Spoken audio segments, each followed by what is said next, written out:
además a esta hora pues estamos hablando del tema político de Venezuela. La situación se observa así como un poco estática. Por un lado el referéndum o la posibilidad de un referéndum fue anulada por el Consejo Nacional Electoral.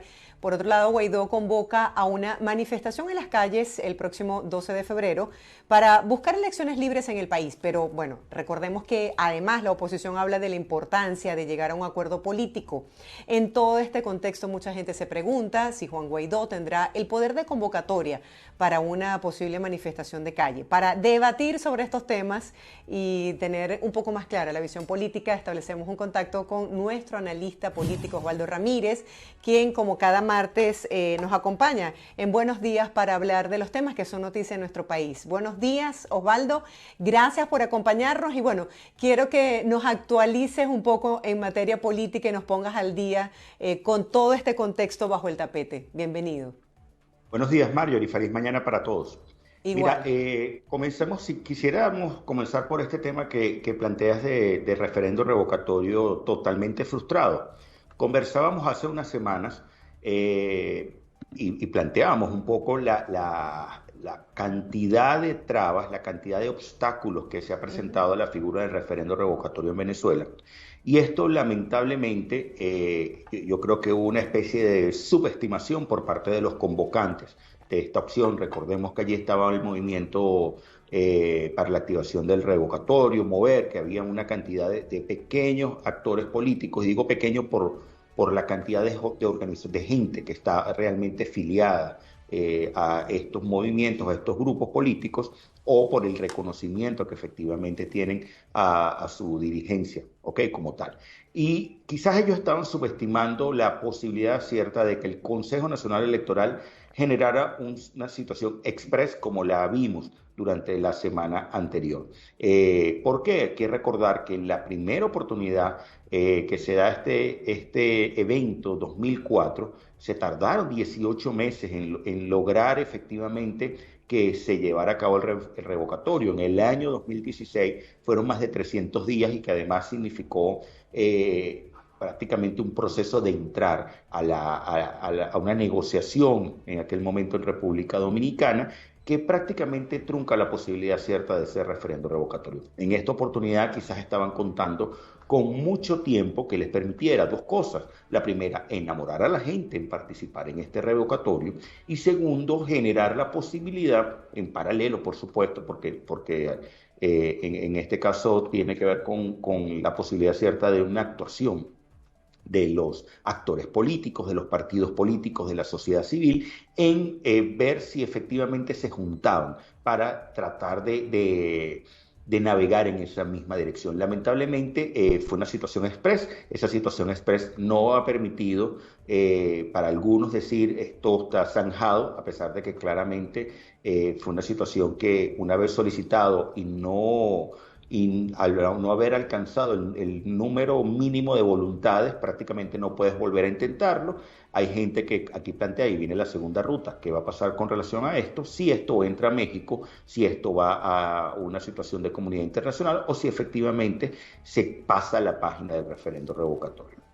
Sí, valoro muchísimo tu trabajo como analista político porque ese conocimiento que tienes de la historia de Venezuela te hace ser como una especie de pronosticador del futuro. Recuerdo que en programas anteriores hablabas de que no estaban las reglas del juego claras, de que se veía como muy raro que el CNE hubiese aceptado esta solicitud tan fácilmente, que además era una propuesta de grupos minoritarios de la oposición. Y bueno, ya en ese entonces se podía prever cómo iba a terminar este intento frustrado como terminó de solicitud de referéndum revocatorio. ¿Qué sigue de aquí en adelante? Por un lado, Guaidó habla de negociación, por el otro, el oficialismo investiga a Guaidó. O sea, este doble discurso, ¿cómo puedes interpretar justamente este doble discurso? Porque no entendemos. Mira, a ver, yo creo que hay una ruta clara, hay una ruta marcada, hay una ruta incluso en donde las partes están comprometidas, o al menos lo han expresado verbalmente. Tanto Nicolás Maduro como Juan Guaidó han indicado que el camino de México debe continuar, que la negociación debe continuar, y esa negociación, además, me permito conectarlo con otros detalles de la semana anterior, justamente de comentarios que han estado en el tapete mediático, jueves, viernes, sábado, sobre el levantamiento progresivo de sanciones. Si efectivamente hay un proceso de negociación que permita destapar el camino, a tratar de aclarar, porque la niebla es bastante importante, tratar de aclarar que efectivamente hay un compromiso en tratar de resolver esta crisis política.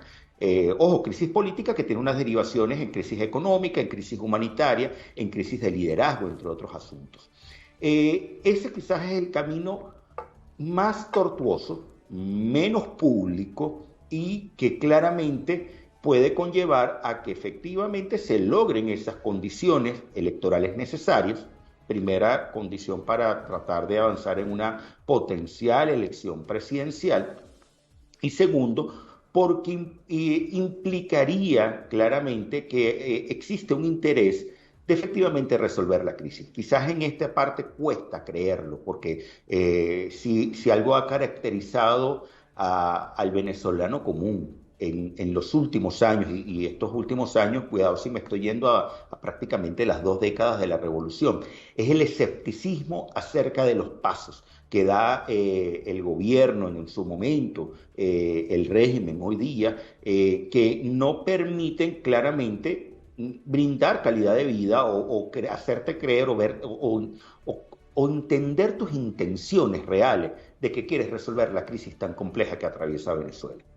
Y el otro detalle para otros actores está en decir, bueno, está pasada la página del referendo revocatorio, comencemos a trabajar en una especie de elecciones primarias que permita tener un candidato único de cara al 2024. Y esto abre un árbol infinito de decisiones y de posibilidades y de coaliciones cuando tú todavía no tienes por finalizada la verdadera unidad estratégica y no una unidad electoral. La unidad electoral ha logrado ciertos avances, pero la realidad eso no es suficiente para poder permitir y ayudar a que Venezuela logre ese rumbo de estabilidad que todos estamos aspirando. El referéndum le recuerda mucho la crónica de una muerte anunciada, ¿no? Después de esto, el ánimo como que decayó un poco entre los venezolanos. Quería saber, Osvaldo, cuál era tu percepción sobre eso, si la gente sigue motivada con el tema político y qué receptividad puede tener Guaidó en una convocatoria, una marcha a la calle, una movilización de este tipo cuando la gente sabe cómo suelen ser reprimidas las protestas en Venezuela y además de esto no se ve como una estrategia clara. Mira, a ver, aquí hay dos temas. El primero, el sentimiento del venezolano en relación con la política permíteme usar esta expresión, no es la correcta, o sea, no es la académica ni la formal, pero está de capa caída en relación con la Correcto. política. No hay amor y hay divorcio. O sea, en unos casos están juntos, se medio quieren un poco, pero en otros casos hay un divorcio absoluto. El divorcio absoluto entre el venezolano común y la política o los partidos políticos medido mediante la expresión de confianza en la institución de partidos políticos o medido mediante la creencia, la aceptación del liderazgo de algunas figuras que son dirigentes políticos. ¿Ok? Esto no cambió, o sea, lo del referendo fue tan express que hubo gente que ni siquiera se enteró. O sea, no hubo forma, porque además tienes un tema de desinformación, tienes un tema de que gente que no consume política, hay gente que no consume medios en términos generales, sino que se informa muy levemente por WhatsApp, porque alguien se lo comenta, porque lo vio en Instagram, en alguna red social, pero la realidad es gente que no consume política. El otro tema es, ¿puede ser esto la base o no de que esa convocatoria que se está haciendo para el 12 de febrero permita tener el crecimiento que claramente la gente está aspirando o probablemente la Asamblea Nacional está aspirando? Habrá que ver, mira, en Venezuela sigue habiendo conflictividad. Enero cierra con más de 800 incidencias de conflictividad social en todo el territorio nacional. Vimos cómo en algunos momentos políticos la gente logra activarse y logra efectivamente tratar de seguir demostrando en la calle esa presión interna. Ahora, esa presión, por supuesto, no tiene las magnitudes que se pudieron haber visto en el 2019, en el 2017, en el 2014, 2016. O sea, en los años previos Yo creo que marquemos 30 de junio del 2019 como un comienzo importante de declinar esa cantidad de personas que efectivamente protestan en la calle. El, ¿En qué está concentrada la gente? Y lo hemos conversado en el pasado. La realidad es en defender su feudo, es en tratar de hacer dinero, es en tratar de surfear el nuevo coco que se llama alto costo de vida en dólares, porque no es suficiente que la gente esté obteniendo unos dólares, sino que esos dólares no terminan de comprar lo que efectivamente la gente requiere, dada la inflación en bolívares, que efectivamente saliste de una hiperinflación, pero sigues como un país con una inflación que terminó en 600, poco más de 600% el año pasado y que probablemente este año, si la política económica de Maduro continúa como la hemos estado viendo, al menos durante el mes de enero, él va a continuar con esa restricción importante del gasto público, va a continuar con esas inyecciones importantes a la banca de dólares para tratar de constreñir ese indicador Bolívar-dólar y eso obviamente presiona a que la inflación de cierta manera retroceda, pero que el poder de compra del dólar no será suficiente para que el ciudadano sienta esa presión. Y disculpa que introduje el tema económico, pero está atado por completo a lo que puede implicar la conflictividad social y si efectivamente acompañan o no a Guaidó en las convocatorias de marchas que pueda haber para el 12 de febrero o para otras fechas. No, y que en el caso de Venezuela no hay que meter solo el tema económico, son tantas aristas las que tienen que ver con el panorama político. Por ejemplo, estaba loca por hablar contigo, Osvaldo, para que nos hablaras acerca de tu percepción sobre ese programa Mano de Hierro de Nicolás Maduro. Ahora 3 detenciones en el estado Zulia de afectos al oficialismo que han sido ampliamente apoyados en su momento por Hugo Chávez y luego por Diosdado. ¿Cómo se traduce esta especie de detenciones? Mira, no es la primera vez simplemente deciden aplicar mecanismos importantes en contra de la corrupción o perseguir a las personas que claramente puedan estar delinquiendo o presuntamente delinquiendo. Eso lo determinará la Fiscalía y el Poder Judicial en sí.